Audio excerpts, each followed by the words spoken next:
नमस्कार, त्रिनेत्र चूरू अपडेट लेकर हाजिर हूं मैं विनीता शर्मा और आइए अब नजर डालते हैं आज के अपडेट्स पर। मुख्यमंत्री अशोक गहलोत ने आज वीसी के जरिए सुजानगढ़ विधानसभा क्षेत्र में 1,75,00,000 के 3 कार्यों का शिलान्यास एवं 3,46,00,000 के 9 कार्यों का लोकार्पण किया। इस मौके पर मुख्यमंत्री ने कहा कि तमाम विपरीत परिस्थितियों एवं चुनौतियों के बावजूद राज्य सरकार ने विकास कार्यों में कमी नहीं आने दी। करीब 2 वर्ष के कार्यकाल में ही हमने जन घोषणा पत्र की 55% से अधिक घोषणाओं को धरातल पर उतारा है। हमारा प्रयास है कि प्रदेश के हर विधानसभा क्षेत्र में बिना किसी राजनीतिक भेदभाव के समग्र विकास हो। इस दिशा में आज हमने वल्लभनगर, सहाड़ा, राजसमंद और सुजानगढ़ विधानसभा क्षेत्रों के लिए 158 करोड़ रुपए की लागत से 178 विकास कार्यों का लोकार्पण एवं शिलान्यास किया है। वहीं इस मौके पर जिला मुख्यालय स्थित राजीव गांधी जन सुविधा केंद्र के वीसी रूम में मौजूद चूरू के जिला प्रभारी मंत्री एवं उच्च शिक्षा राज्य मंत्री भंवर सिंह भाटी ने कहा कि पिछले 2 साल में सुजानगढ़ में पूर्व मंत्री मास्टर भंवरलाल के प्रयासों से मुख्यमंत्री के नेतृत्व में करीब 92.13 करोड़ के कुल 261 कार्य पूर्ण किए गए हैं। वर्तमान में 86.87 करोड़ रुपए के 474 कार्य प्रगतिरत है तथा 93.8 करोड़ के 112 स्वीकृत किए गए हैं, जिन्हें शीघ्र ही प्रारंभ किया जाएगा। उन्होंने बताया कि सड़क, शिक्षा, बिजली, पानी समेत सभी क्षेत्रों में व्यापक विकास कार्य कराए गए हैं। सुजानगढ़ कस्बे में 65 करोड़ की लागत से स्टेट हाईवे 20 पर ROB स्वीकृत किया गया है, जिसका लाभ क्षेत्र के लोगों को मिलेगा और एक समस्या से निजात मिलेगी। वहीं बड़ी संख्या में विद्यालयों में कक्षा कक्ष, लैब, शौचालय व पुस्तकालय बनाए गए हैं। इस दौरान सांसद राहुल कसवा, जिला कलेक्टर सावरमल वर्मा, SP नारायण टोगर, सभापति पायल सैनी व सुजानगढ़ सभापति नीलोफर गोरी सहित विभिन्न विभागों के जिला स्तरीय अधिकारी एवं जनप्रतिनिधि मौजूद रहे। देखिए, आज राजस्थान के माननीय मुख्यमंत्री आदरणीय अशोक गहलोत जी ने राजस्थान के 4 जिलों के जहां के जो विधायक थे हमारे, वो हमारे बीच में नहीं रहे, उन विधानसभा क्षेत्रों के अनेक विकास कार्यों का आज शिलान्यास भी किया और लोकार्पण भी किया। राजस्थान के माननीय मुख्यमंत्री महोदय ने आज के मीटिंग में भी ये कहा है कि राजस्थान की सरकार आमजन की सरकार है और जिन विधानसभा क्षेत्रों में हमारे विधायक नहीं रहे हैं कोरोना की वजह से या अन्य कारणों से, समय से पहले वो हमारे बीच में से चले गए, लेकिन राजस्थान में कांग्रेस पार्टी की सरकार है और राजस्थान के मुख्यमंत्री माननीय अशोक गहलोत जी ने ये सभी क्षेत्रों को और विशेषकर सुजानगढ़ क्षेत्र की जनता को भी पूरा विश्वास दिलाया है कि हमारे माननीय विधायक जो लंबे समय तक सुजानगढ़ विधानसभा क्षेत्र का प्रतिनिधित्व करते रहे, भंवरलाल जी मेघवाल साहब, वो आज हमारे बीच में नहीं है, लेकिन वो विकास पुरुष थे। सुजानगढ़ विधानसभा क्षेत्र के विकास के लिए उन्होंने जो कार्य प्रारंभ किए थे, उन कार्यों को किसी भी सूरत में रुकने नहीं दिया जाएगा, उन कामों को आगे बढ़ाया जाएगा। उसी परिप्रेक्ष्य में आज बड़े बड़े कार्यों का लोकार्पण भी किया गया है, आज शिलान्यास भी किया है, एक रेलवे ओवरब्रिज की भी घोषणा की गई है। तो निश्चित रूप से माननीय मुख्यमंत्री जी ने ये सुजानगढ़ क्षेत्र के और तमाम उन विधानसभा क्षेत्र के लोगों को विश्वास दिलाया है कि राजस्थान के मुख्यमंत्री होने के साथ साथ उन विधानसभा क्षेत्रों के विधायक की भूमिका भी माननीय मुख्यमंत्री जी जब तक चुनाव नहीं होते हैं वो निभाएंगे। क्षेत्र चूरू के अंदर सुजानगढ़ तहसील है। सुजानगढ़ तहसील में भारत सरकार की जो जन विकास योजना है उसके अंदर माइनॉरिटी अफेयर्स मिनिस्ट्री के अंदर जहाँ पे माइनॉरिटीज़ की पॉपुलेशन ज़्यादा होती है वहाँ पे स्कूलों के अंदर रूम्स देने का प्रोग्राम होता है। उसी के तहत ये पैसा स्कूलों में लगा हुआ है और स्कूलों को उद्घाटन आज मुख्यमंत्री महोदय ने किया। धन्यवाद बहुत बहुत उनका। भारत सरकार का पूरा पैसा लगा हुआ है इसके अंदर, इसके तहत यहाँ स्कूलों के अंदर इनकी शुरुआत हुई है। हम कोशिश कर रहे हैं। मैंने पहले भी एक बार मीटिंग पिछले साल भी मीटिंग करी थी। उस मीटिंग में हमने आइडेंटिफाई किए थे, क्योंकि हम भी कोशिश करते हैं कि जिन डिपार्टमेंट जो भी हो, भारत सरकार के अलग अलग डिपार्टमेंटों से हमारी कॉन्स्टिट्यूंसी में पैसा आना चाहिए। अल्पसंख्यक विभाग का जो ये डिपार्टमेंट है उसके अंदर माइनॉरिटी की जितने स्कूल्स हैं जहाँ पे पॉपुलेशन ज़्यादा है उनको स्कूल लाने की प्रावधान था, रूम्स की व्यवस्था करने का प्रावधान था। उसी के तहत हमने सुजानगढ़ में 3 स्कूलों के अंदर रूम्स की व्यवस्था करवाई थी, उसका उद्घाटन हुआ है। धन्यवाद देना चाहते हैं अशोक जी, मुख्यमंत्री महोदय साहब ने भी आज टाइम निकाल कर उसके उद्घाटन में सहयोग दिया। वहीं जिला मुख्यालय के सर्किट हाउस में आज जिला प्रभारी मंत्री भंवर सिंह भाटी का कांग्रेस जनों ने स्वागत किया। कांग्रेस नेता जमील चौहान ने बताया कि भाटी ने सर्किट हाउस में जन सुनवाई की और संबंधित अधिकारियों को समाधान के निर्देश दिए। इस अवसर पर वरिष्ठ नेता रियाजत खान, राधेश्याम चोटिया, सुबोध मासूम, रतनलाल जांगीड़ आदि मौजूद थे।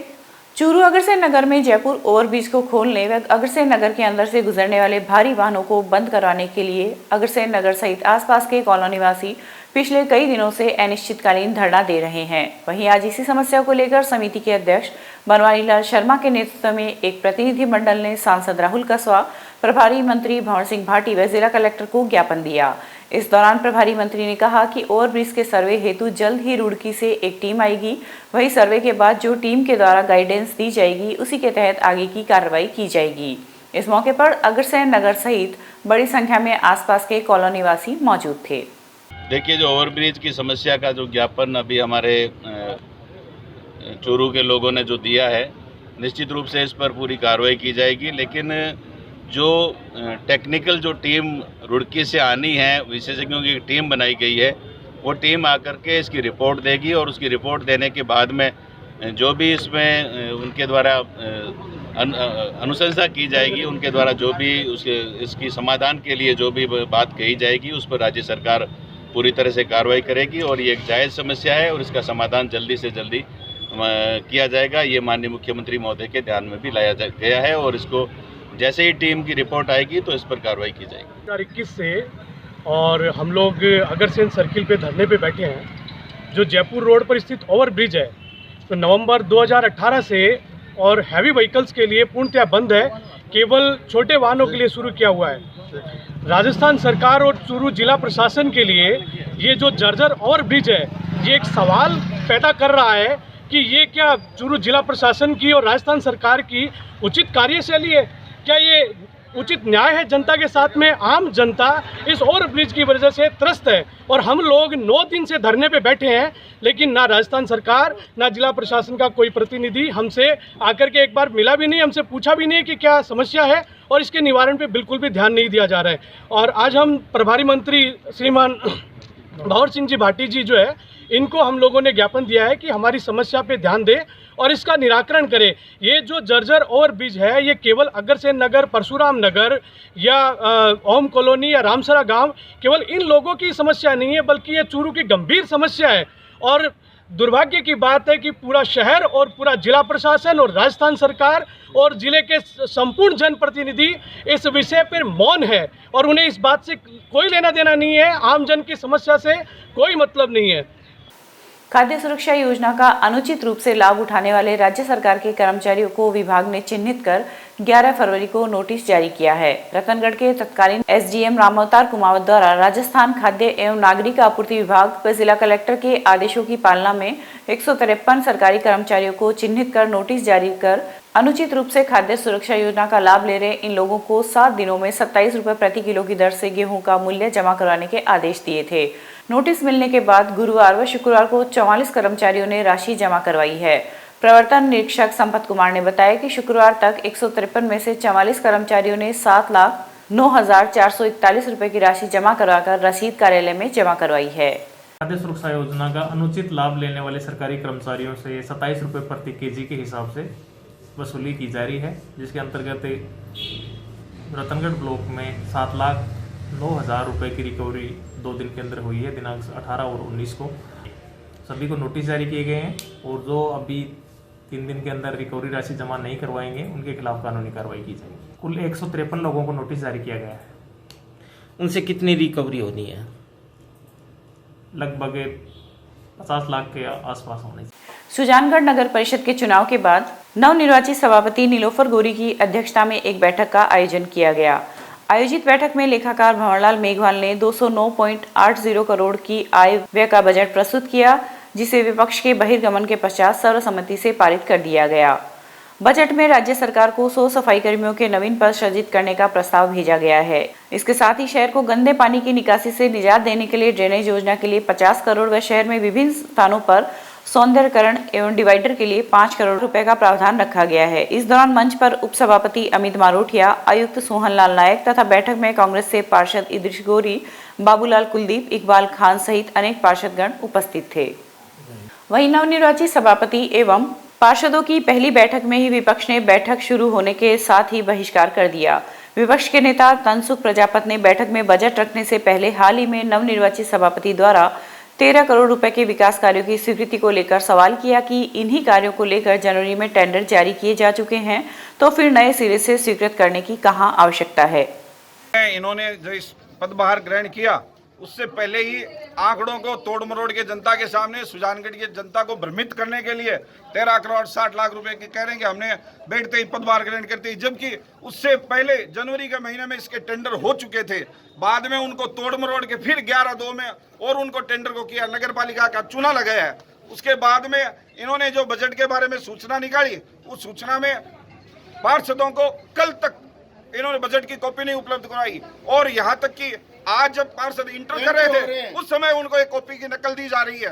तो ये कौन से किस बजट में चर्चा करना चाह रहे हैं? अगर इनको चर्चा ही करनी होती तो समय पे इनको कॉपी पार्षदों को उपलब्ध करवाते सुजानगढ़ शहर के हित में, जिससे बढ़िया और सुचारू रूप से काम होता। इनको काम करने की नीयत नहीं है। एक ही बजट की और एक ही बजट दो बार पारित कर रहे हैं। एक बजट जनवरी में पास हो चुका है, उसी की कॉपी हमें फरवरी में दी जा रही है। एक बजट तो हमें 2 दिन पहले देते हैं कॉपी, और ये दूसरी कॉपी हमें देते हैं अभी जब एंट्रेंस होते हैं तभी। ये कौन से बजट दे रहे हैं नगर परिषद सुजानगढ़?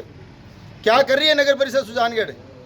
सुजानगढ़ लोगों का पैसा कैसे ये बर्बाद कर रहे हैं, ये हम जवाब चाहते हैं। जब हमने जवाब मांगा तो उन्होंने बजट बनना स्टार्ट कर दिया और हम इसका विरोध करते हैं। जैसलमेर से स्थानांतरण होकर आए रतनगढ़ एसडीएम शिवपाल जाट ने शुक्रवार को पदभार ग्रहण किया है। एसडीएम रामावतार कुमावत का उप महानिरीक्षक सीकर वृत्त के पद पर पदोन्नति होने के बाद उनका स्थानांतरण हो गया था। वहीं आज एसडीएम द्वारा पदभार ग्रहण करने के बाद उपखंड कार्यालय में कर्मचारियों की बैठक ली गई तथा आवश्यक दिशा निर्देश देते हुए परिचय प्राप्त किया। इस मौके पर नायब तहसीलदार प्रवीण कुमार, सहायक प्रशासनिक अधिकारी देवानंद पीपलवा, इंद्रचंद, कनिष्ठ सहायक नवीन मंगलहारा, सूचना सहायक धर्मपाल, प्रवर्तन निरीक्षक संपत कुमार सहित कार्यालय के कई कर्मचारी उपस्थित थे।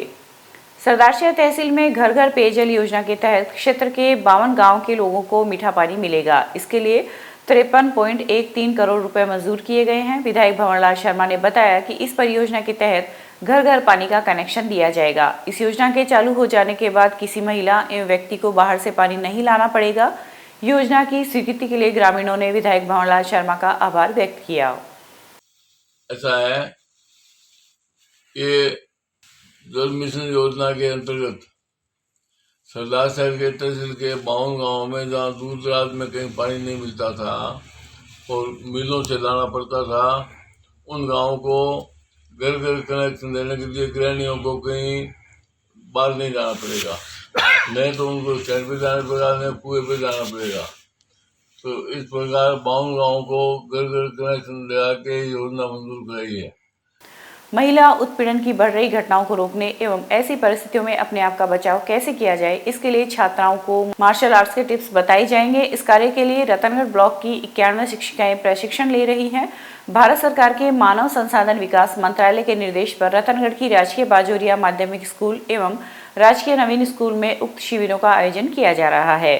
बाजोरिया स्कूल में चल रहे प्रशिक्षण शिविर में शुक्रवार को किशोर न्याय बोर्ड चूरू के सदस्य एडवोकेट रामेश्वर प्रजापति ने संभागियों को संबोधित किया। इस दौरान सीबीओ विक्रम सिंह चौहान, एसीबीओ आनंद पारिक भी उपस्थित थे। शिविर में प्रशिक्षक मंजू डूडी व सुबीता कुमारी द्वारा अध्यापिकाओं को प्रशिक्षण दिया जा रहा है। रतनगढ़ ब्लॉक में आत्मरक्षा प्रशिक्षण शिविर गैर आवासीय 10 दिवसीय चल रहा है। आज उसका 5वां दिन है और ये रतनगढ़ की सेठ नागरमल बाजोरिया राजकीय माध्यमिक विद्यालय में चल रहा है। एक प्रशिक्षण हमारा नवीन रतनगढ़ में भी चल रहा है।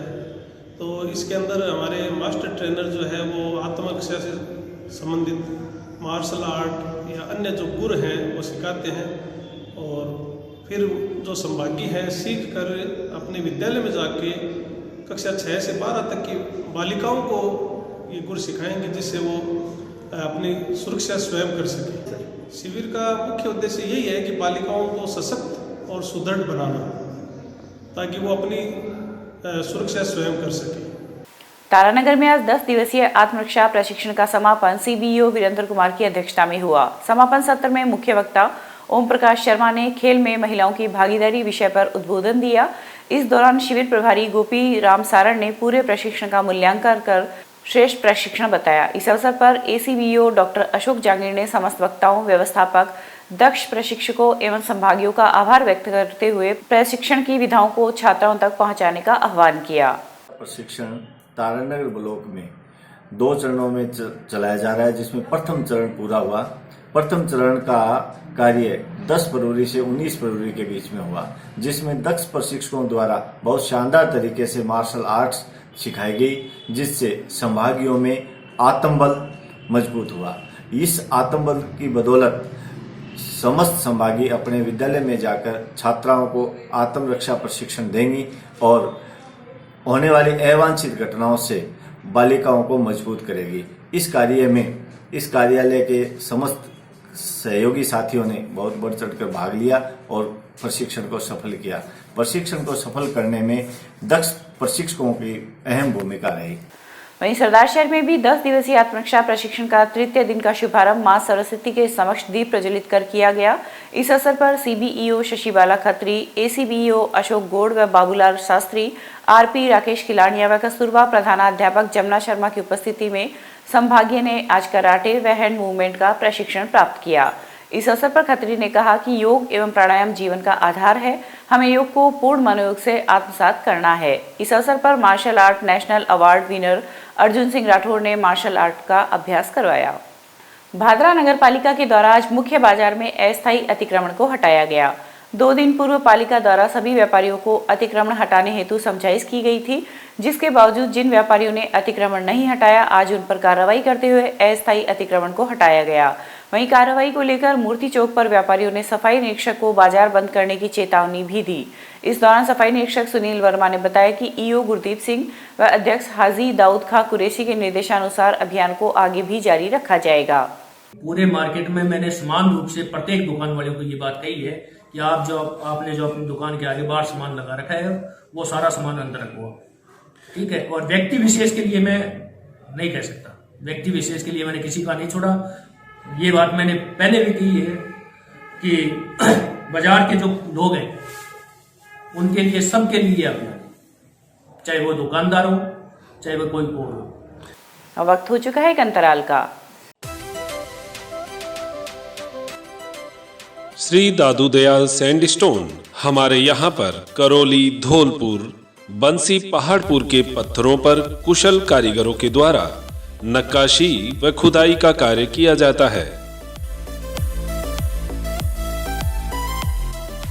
अगर आपको अपने घर, फार्म हाउस, मंदिर की सजावट हेतु पत्थर की जाली, खूबसूरत फंवारे, सुंदर झरने, झरोखे, गमले, शेर, हाथी, घोड़े, मूर्ति, भव्य चौखट, लैंप, सोफा सेट, छतरी, आकर्षक पिलर बनवाने हो तो संपर्क करें श्री दादू दयाल सैंडस्टोन, टी पॉइंट, सरदार शहर रोड, रतनगढ़। प्रोपराइटर पप्पूराम सैनी, दोसा वाले। अंतराल के बाद फिर से स्वागत है। चूरू शहर की आशाओं ने आज मुख्यमंत्री के नाम एसडीएम अभिषेक खन्ना को ज्ञापन सौंपा। इस दौरान अध्यक्ष संगीता शर्मा ने बताया कि वर्तमान में हम सभी शहर की आशाएं महिला एवं बाल विकास विभाग एवं स्वास्थ्य विभाग में संयुक्त रूप से कार्य करती हैं, वहीं भविष्य में भी दोनों विभागों में कार्य करने की सहमति प्रदान करती हैं। फिलहाल सरकार की वार्ता के दौरान सभी आशाओं को एक विभाग में कार्य करने की वार्ता चल रही है, लेकिन हम चूरू शहर की समस्त आशाएं एक विभाग में कार्य नहीं बल्कि दोनों विभाग में कार्य करने की सहमति प्रदान करते हैं। इस अवसर पर सुनीता दाधीच, संजू, भंवरी, सुमन सहित बड़ी संख्या में आशाएं मौजूद थी। जो आशाएं आज यहाँ पे इकट्ठी हुई हैं वो चूरू शहर की आशाएं हैं, जो हम 2 विभागों में मतलब हमें 2 विभाग से एक विभाग में किया जाता है, उसके खिलाफ हम अपने जो ज्ञापन देने के लिए आए हैं। हमें दोनों विभागों में रहना है, हमें दोनों विभागों का काम करना है, इसलिए हम कलेक्टर साहब को आज ज्ञापन देने के लिए आए। मैं संगीता शर्मा। चूरू के नयाबास में आज एक ऊंट का पैर नाली में फंसने की वजह से टूट गया। वहीं इस मौके पर उपस्थित मोहल्ले वासियों ने नाली को कटर से काटकर घायल ऊंट के पैर को बाहर निकाला, हालांकि जब तक पांव में फ्रैक्चर हो चुका था। इस दौरान मोहल्ले वासियों ने कहा कि अगर नालियों पर जाली लगी होती तो आज यह घटना नहीं होती। जैसे ऊंट का पिछला पैर नाली के अंदर फंस गया, नाली की ऊपर जाली ना होने की वजह से उसका पैर टूट गया। उसको निकालने के चक्कर में ऊंट ने अपना दूसरा पैर भी फंसा लिया और अब फिर सभी मोहल्ले वालों की मदद से नाली को तोड़ के और ऊंट के पैर को निकाला है। ऊंट का आगे का और पीछे का दोनों पैर टूट गए हैं, बिल्कुल बेकार हो गए हैं। इसके लिए किसको जिम्मेदार ठहराएं, आप बताएं। सूर्य सप्तमी के अवसर पर चूरू स्थित आदर्श विद्या मंदिर में आज सूर्य नमस्कार कार्यक्रम का आयोजन किया गया। क्रीड़ा भारती चूरू जिला संयोजक नरेंद्र सिंह राठौड़ ने बताया कि क्रीड़ा भारती के झुंझुनू विभाग संयोजक शरद कुमार शर्मा के सानिध्य में पंडित दीनदयाल उपाध्याय सभागृह में चरणबद्ध तरीके से बच्चों को सूर्य नमस्कार करवाया गया। प्रथम चरण में 60 बच्चों ने सूर्य नमस्कार किया, वहीं 6 चरणों में करीब 300 बालक बालिकाओं ने सामूहिक रूप से सूर्य नमस्कार का अभ्यास किया।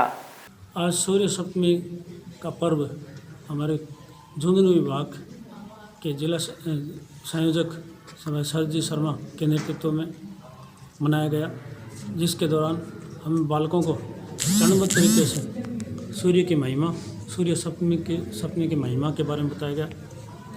इनके द्वारा सूर्य नमस्कार का चरणबद्ध तरीके से सभागार में यहाँ पर कराया गया, जिसमें अभी 60 भैया उपस्थित हैं और बाकी भैया चरणबद्ध तरीके से सूर्य नमस्कार की अभ्यास करेंगे। रतनगढ़ में भी आज श्री संचियालाल बैद माध्यमिक आदर्श विद्या मंदिर में सूर्य सप्तमी के अवसर पर आचार्य अमित हरिद्वाल के निर्देशन में विद्यालय के 371 विद्यार्थियों ने सूर्य नमस्कार किया। इस अवसर पर प्रधानाचार्य दिनेश शर्मा ने सूर्य नमस्कार से होने वाले लाभ के बारे में जानकारी दी, जिसमें विद्यालय स्टाफ व अभिभावकगण उपस्थित थे। रतनगढ़ की श्री चिरंजी लाल धानुका प्राथमिक व श्री दुर्गा प्रसाद धानुका बालिका उच्च माध्यमिक आदर्श विद्या मंदिर में भी आज सूर्य सप्तमी के दिन विद्यालय के भैया बहनों के द्वारा मंत्रोच्चारण के साथ सूर्य नमस्कार किया गया। प्रधानाचार्य श्री कृष्ण स्वामी ने बताया कि सूर्य नमस्कार करने से आयु, प्रज्ञा, बल एवं तेज बढ़ता है, जिससे शरीर को ऊर्जा मिलती है। सूर्य नमस्कार नगेंद्र कुमार जोशी के सानिध्य में किया गया। इस अवसर पर नरेंद्र चौमाल, मुरलीधर प्रजापत, राकेश कुमार ठटेरा, तारा कथक व उमा चौमाल उपस्थित थे। राजलदेसर सागदीपीय ब्राह्मण सेवा समिति के तत्वाधान में आज कस्बे के सूर्य भवन में बाबूलाल पांडे की अध्यक्षता में सूर्य सप्तमी का पर्व हर्षोल्लास के साथ मनाया गया। वहीं इस अवसर पर एक शोभा यात्रा का भी आयोजन किया गया, जिसमें समाज के गणमान्य जनों ने भाग लिया। इस मौके पर लक्ष्मीनाथ मंदिर परिसर में आचार्य सुधांशु जी महाराज के नेतृत्व में एक यज्ञ का आयोजन किया गया, जिसमें श्रद्धालुओं ने आहुतियां देकर विश्व कल्याण की कामना की। आज सूर्य सप्तमी के पावन पर्व पर राजलदेसर सागदीपीय ब्राह्मण सेवा समिति के तत्वाधान में और समाज के अध्यक्ष श्रीमान बाबूलाल जी पांडे की अध्यक्षता में मालासीबास सूर्य भवन से सागदीपीय ब्राह्मण बंधुओं द्वारा, माताओं बहनों द्वारा भव्य शोभा यात्रा भगवान सूर्य नारायण की निकाली गई, जो राजलदेसर के मुख्य मार्गों से होते हुए राजलदेसर लक्ष्मीनाथ जी महाराज के मंदिर पर पहुंची। साथ ही उसके बाद वहां पर सभी सागदीपीय ब्राह्मण बंधुओं ने मिलकर पंडित जी श्री सुधांशु जी द्वारा भगवान सूर्य नारायण का यज्ञ करवाया गया, जिसमें सभी सागदीपीय ब्राह्मण बंधुओं ने और माताओं बहनों ने यज्ञ में आहुतियां दी और भगवान सूर्य नारायण की पूजा अर्चना की। साथ ही भगवान सूर्य नारायण से प्रार्थना की कि पूरे भारत में, पूरे विश्व में शांति प्रदान हो। यही प्रार्थना भगवान सूर्य नारायण से करके आज सूर्य सप्तमी के इस पावन पर्व को बड़े जोर शोर से मनाया गया। जय सूर्य भगवान की। रतनगढ़ बार संघ की बैठक आज गढ़ परिसर में हुई। बैठक में बार संघ के चुनाव को लेकर चर्चा हुई। इस दौरान कोरोना काल को ध्यान में रखते हुए सर्वसम्मति से अध्यक्ष मनोनीत करने का प्रस्ताव रखा गया, जिस पर सभी ने सहमति जताई। एडवोकेट कमलकांत शर्मा का नाम अध्यक्ष पद के लिए प्रस्तावित किया गया तो सभी की सर्वसम्मति बनी तथा शर्मा को बार संघ का अध्यक्ष मनोनीत किया गया। इस दौरान निवर्तमान अध्यक्ष निर्मल बुढ़ाडरा सहित कई अधिवक्ताओं ने शर्मा का माला पहनाकर स्वागत किया। इस मौके पर सतीश मारू, देवेंद्र चोटिया, घनश्याम सोनी, जगदीश शर्मा सहित अन्य अधिवक्तागण मौजूद थे। बीदासर के तेरापंथ भवन में माघ सुदी सप्तमी के अवसर पर आज 157वां मर्यादा महोत्सव का भव्य कार्यक्रम शासन श्री मुनि विमल कुमार, मुनि जय कुमार व समाधि केंद्र व्यवस्थापिका साध्वी श्री मंजू के सानिध्य में प्रारंभ हुआ। इस अवसर पर मुनिश्री एवं साध्वी श्री ने तेरापंथ धर्म संघ की मौलिक मर्यादा एवं अनुशासन आदि विषयों पर उपस्थित जनमानस को अवगत कराया। इस दौरान कार्यक्रम में तेरापंथ युवक परिषद द्वारा तेरापंथ निर्देशिका का विमोचन भी किया गया। तेरापंथ निर्देशिका के संपादक मंडल एवं मुख्य अतिथियों का तेरापंथ युवक परिषद द्वारा साफा, साहित्य व स्मृति चिन्ह भेंट कर स्वागत किया गया। निर्देशिका 2021 जो तेरापंथ युवक परिषद के तत्वाधान में बनाई गई है, ये पूरे विश्व में जो बीदासर के तेरापंथी ओसवाल परिवार है उनका विवरण विद फोटो सहित बनाया गया है। ये बहुत बड़ा भागीरथ कार्य था, काफ़ी महीनों से काम चल रहा था। आज ये कार्य संपूर्णता की ओर है। सबसे बड़ी बात यह है कि 157वें मर्यादा महामहोत्सव के उपलक्ष्य पर चरित्र आत्माओं के सानिध्य में इसका लोकार्पण हुआ है। यह एक बहुत बड़ी हमारे विधानसभा तेरापंथी योग परिषद में 2 साल पहले बहुत ही सुंदर और बहुत ही अच्छा निर्णय लिया कि एक निर्देशिका हमें बनानी चाहिए, क्योंकि लगभग 20 साल हो गए विधानसभा की कोई निर्देशिका अभी तक नहीं आई थी। और ये बहुत ही पावन कार्य किया और उसकी जिम्मेदारी भाई रमेश बेंगानी, मुझे और अशोक बोथरा को इसकी संपादन की जिम्मेदारी दी गई थी, जो आज हमें बहुत खुशी है, हर्ष है, उल्लास है कि आज इस मर्यादा महोत्सव के कार्यक्रम में आज इसका विमोचन हुआ मुनीश ऋषि के सानिध्य में, और इससे बड़ा सौभाग्य की बात हमारे लिए हो नहीं सकती थी। चूरू जिला पर्यावरण सुधार समिति में आज प्रांतीय नल मजदूर यूनियन के प्रदेश उपाध्यक्ष कमल कुमार वर्मा व इंटक के जिला उपाध्यक्ष प्रमोद कुमार शर्मा ने पौधरोपण किया। इस अवसर पर इंटक के प्रदेश उपाध्यक्ष ने कहा कि पेड़ पौधे हमारे जीवन को प्राणवायु देते हैं, इसलिए ज्यादा से ज्यादा पेड़ पौधे लगाकर पर्यावरण का संरक्षण करें। इस मौके पर संस्था के कपिल भाटी, गुड्डी देवी, भमरी देवी व जयकरण कांटीवाल आदि उपस्थित थे। झुंझुनू जिला पर्यावरण समिति द्वारा आज यहाँ बालिका आश्रय में पौधारोपण का कार्यक्रम किया गया, जिसमें प्रांतीय नल मजदूर यूनियन इंटक के प्रदेश उपाध्यक्ष कमल कुमार वर्मा कल 2 बजे बाद एवं जिला उपाध्यक्ष प्रमोद कुमार शर्मा के सानिध्य में पौधारोपण का कार्यक्रम किया गया। श्री राम मंदिर निर्माण निधि संग्रह अभियान के अंतिम चरण में संघ के कार्यकर्ताओं द्वारा घर घर संपर्क किया जा रहा है। इसी के अंतर्गत आज चूरू के आलोक सिनेमा के पीछे कार्यकर्ताओं के द्वारा जनसंपर्क कर निधि संग्रह किया गया। कोष प्रमुख बाबूलाल प्रजापत ने बताया कि अभियान 21 फरवरी तक चलेगा।